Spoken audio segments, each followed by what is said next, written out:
ഒരു കഥ പറയാറുണ്ട്.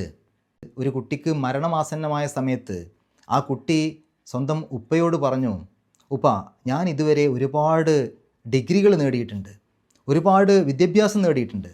ഞാൻ നേടിയെടുത്ത ആ സർട്ടിഫിക്കറ്റുകളൊക്കെ എനിക്കൊന്ന് കൊണ്ടുവന്ന് കാണിച്ചു തരൂ. ആ ഉപ്പ സന്തോഷത്തോടു കൂടി ആ കുട്ടി നേടിയ എല്ലാ സർട്ടിഫിക്കറ്റുകളും എടുത്ത് കുട്ടിയുടെ അടുത്ത് വന്നപ്പോൾ കുട്ടി അതെല്ലാം നോക്കിയിട്ട് പറഞ്ഞു, ഇതിൽ ഒരു സർട്ടിഫിക്കറ്റിൻ്റെ കുറവുണ്ടല്ലോ. ഇതെല്ലാം എനിക്ക് ഈ ലോകത്ത് രക്ഷപ്പെടാനുള്ള സർട്ടിഫിക്കറ്റ് മാത്രമായി പോയി. നാളെ പരലോകത്ത് അള്ളാൻ്റെ കോടതിയിൽ രക്ഷപ്പെടാനുള്ള ഒരു സർട്ടിഫിക്കറ്റ് പോലും ഉപ്പ നിങ്ങൾ നേടാൻ എന്നെ സഹായിച്ചില്ലല്ലോ. നോക്കണം, നാളെ പരലോകത്ത് എത്തുമ്പോൾ പലപ്പോഴും മക്കൾ രക്ഷിതാക്കളെ കുറ്റം പറയുന്നൊരവസ്ഥയുണ്ട്. ഞാൻ നരകത്തിലേക്ക് പോകാനുള്ള കാരണക്കാർ എൻ്റെ ഉപ്പയും ഉമ്മയുമാണ്. കാരണം ഞാനൊരു വളർന്നു വരുന്ന ഒരു കുട്ടി എന്നുള്ള രൂപത്തിൽ എനിക്ക് വേണ്ട രൂപത്തിൽ ഇസ്ലാമികപരമായ രൂപത്തിൽ ജീവിക്കാൻ പറ്റുന്ന ഒരു അറിവ് അവർ നൽകിയില്ല. ആ രൂപത്തിലുള്ള വിദ്യാഭ്യാസം എനിക്ക് അവർ നൽകിയില്ല.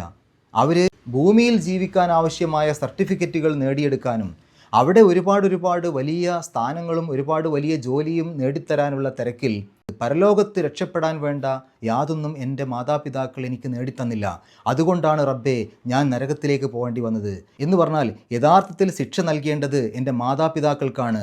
അവരാണ് എന്നെ ഈ രൂപത്തിലേക്കാക്കിയത് എന്ന് മാതാപിതാക്കൾക്കെതിരെ കുറ്റം പറയുന്ന കുട്ടികൾ നാളെ പരലോകത്തുണ്ടാകും.